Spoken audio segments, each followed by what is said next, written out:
បាទសួស្តីបងប្អូនទាំងអស់គ្នាបាទថ្ងៃនេះខ្ញុំមកប្រាប់ពីរបៀបនៃការយើងចាក់សោយក្រង់លើកុំព្យូទ័រណាអញ្ចឹងមុននឹងយើងបាទបើកឬក៏យើងដាក់កន្លែងយើងចាក់សោយក្រង់លើកុំព្យូទ័របងប្អូនចូលទៅក្នុង Windows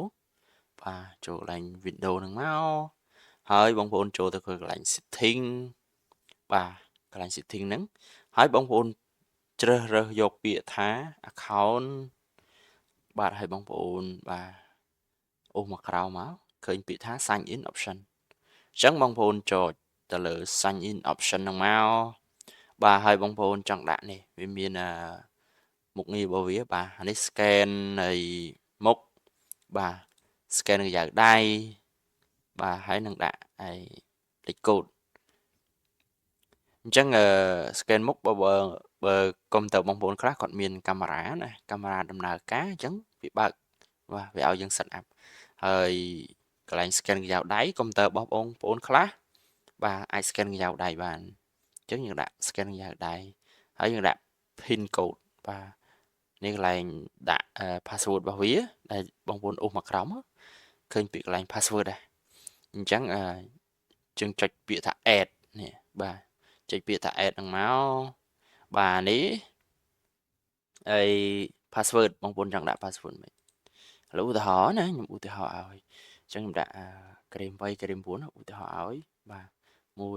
3 4 1 2 3 4អូខេទាំងលើទាំងក្រោមដូចគ្នាមក1 2 3 4 1 2 3 4ក្រោមនេះយើងដាក់ដូចគ្នាដែរមកបាទបងប្អូនទាំងគ្នាអាកន្លែងខាងក្រោមហ្នឹងបងប្អូនទាំងអស់គ្នាមិនចាំបាច់ដាក់លេខអីទេបងប្អូនទាំងអស់គ្នាដាក់តាទី1និងទី2ទៅបានហើយយើងចុច next ទៅបាទយើងអាចផ្លាស់ប្ដូរ password បានហើយយើងអាចដាក់ lock screen បានហើយលើកុំព្យូទ័រ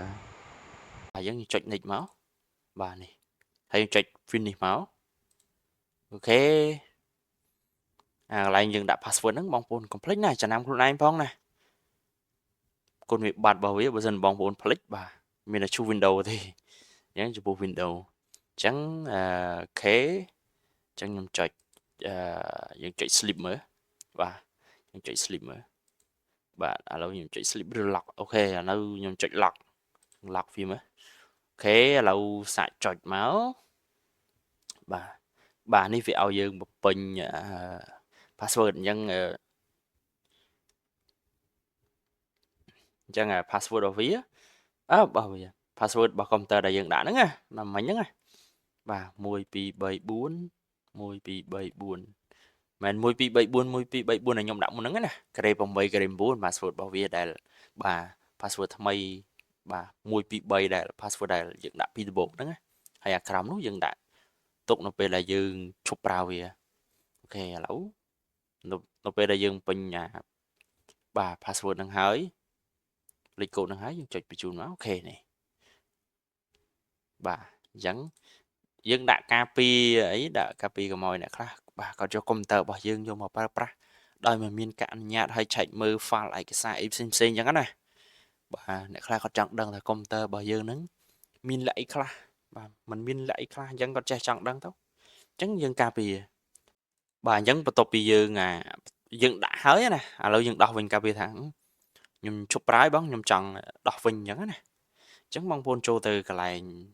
setting មិញមកបាទយើងចូលទៅកន្លែង window ចុចទៅកន្លែង setting បាទ setting របស់វាណាអញ្ចឹងបងប្អូនចុចទៅកន្លែង account បាទហើយយើងចុចមកក្រោមចុចហួសមិញនេះកន្លែង sign in option បាទបងប្អូនចុចមកហើយបងប្អូនចុចកន្លែងបាទ password ដដែលដូចគ្នាបងប្អូនបំពេញpassword ដែលយើងដាក់មុនហ្នឹងមកបាទក្រេម8ក្រេម9បាទយើងពិនិត្យមើលទៅនៅខុសបាទគ្រប់ហើយអូខេអញ្ចឹង password របស់យើងបើសិនយើងជប់ប្រើឥឡូវបាទ new password ហើយ confirm password ហ្នឹងបងប្អូនមិនចាំបាច់ដាក់ទេកាលណាយើងដាក់ស្មើយើងប្រើដដែលអញ្ចឹងយើងមិនចាំទេយើងដាក់មកបាទក្រេម8ក្រេម9ដែល password ដែលយើងដាក់ហ្នឹងណាលេខកូដយើងដាក់ហ្នឹងបាទ1 2 3 4 1 2 3 4អូខេអ ចឹងបងប្អូនចុច next មកបាទហើយចុច finish ចឹងវាបាត់ហើយបាទអញ្ចឹងបងប្អូនសាកទៅចុច lock វាសិនណាអូខេបាទនៅពេលបងប្អូនចុចលើក្រងហ្នឹងវាលេងជាប់លេខកូដដែរវាគ្រាន់ឲ្យយើងចុច sign in ឬក៏ enter មកគឺរួចរាល់តែម្ដងបាទអញ្ចឹងរបៀបនៃការដាក់ password ហើយនិងការដោះ password បាទគឺមានតែប៉ុណ្្នឹងឯងបងប្អូនដែលឈប់ប្រើណាឬក៏អីទៅយើងអាចធ្វើតាមវិធីនឹងបានបាទ